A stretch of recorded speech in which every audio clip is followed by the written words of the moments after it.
Job interviews remain a piece of a larger job search process for most professionals. In this video, I'll describe the questions that you might be experiencing and some answers that you might give to them. Tell me about yourself, or some version of that question will likely be the first question you are asked in every job interview. The interviewer is asking a question about you as a professional. They want to know if you have a professional background that is conducive to the job that they are hiring.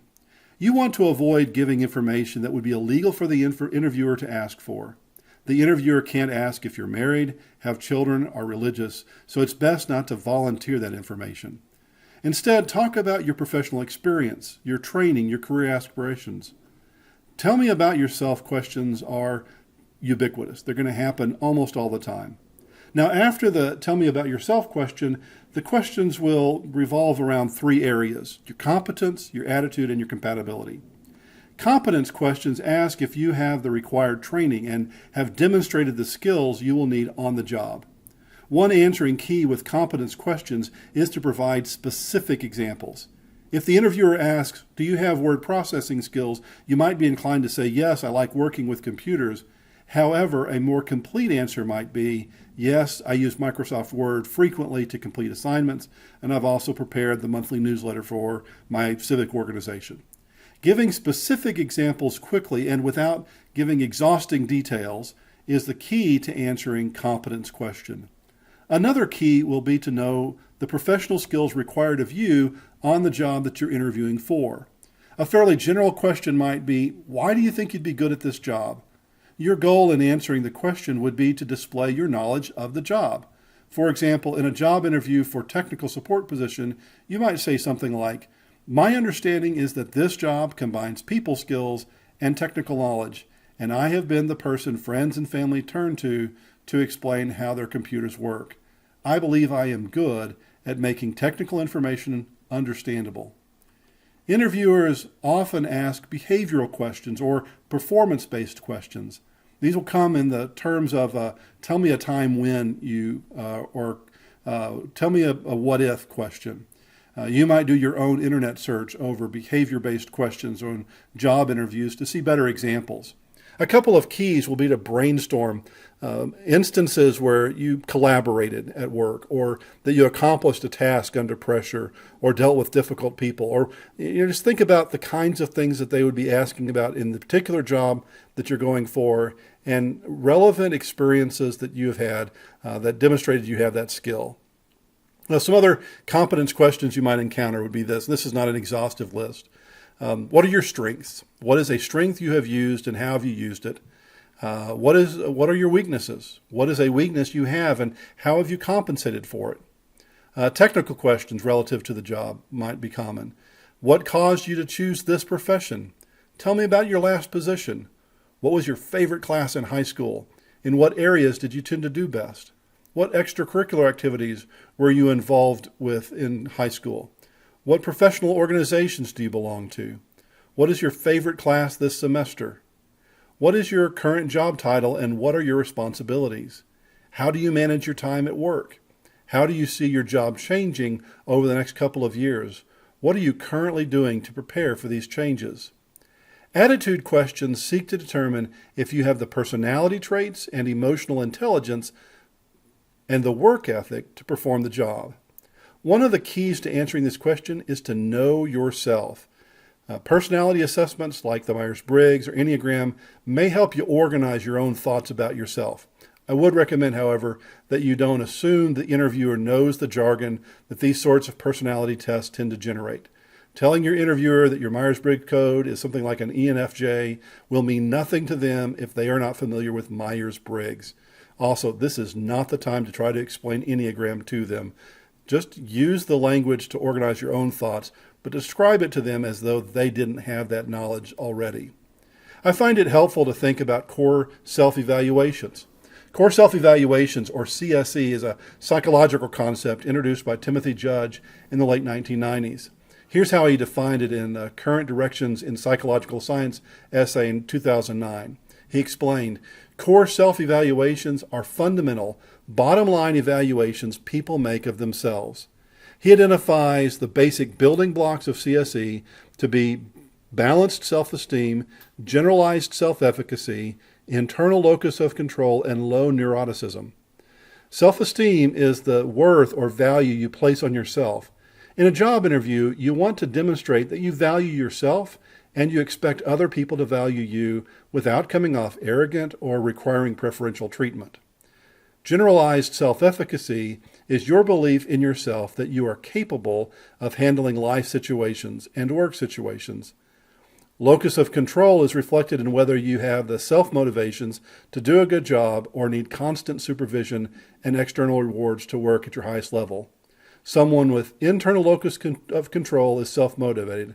Someone with external locus of control needs frequent redirection.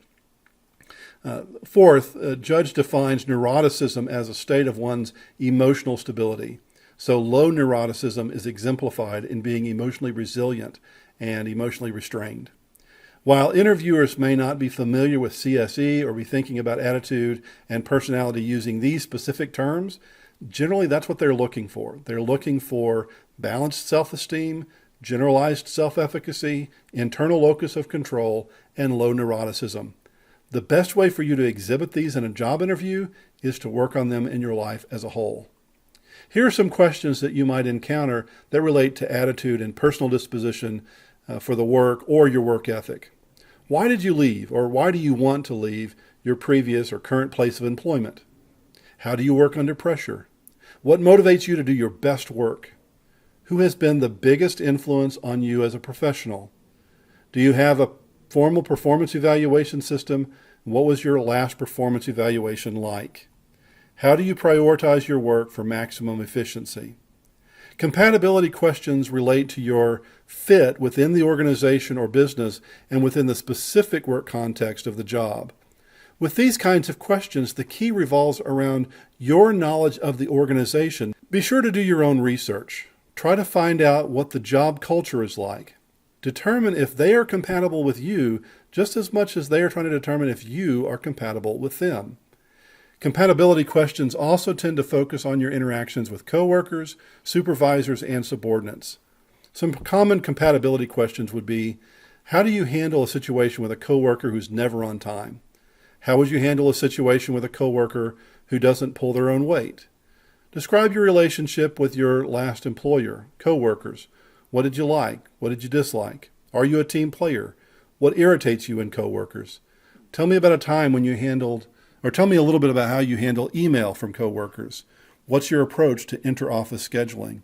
These are all compatibility questions. So you're looking at three kinds of questions or three areas that questions will fall into. Your compatibility, your attitude and your personality, and finally your compatibility to that place. All right, so then there's some potentially illegal questions that you need to be prepared for.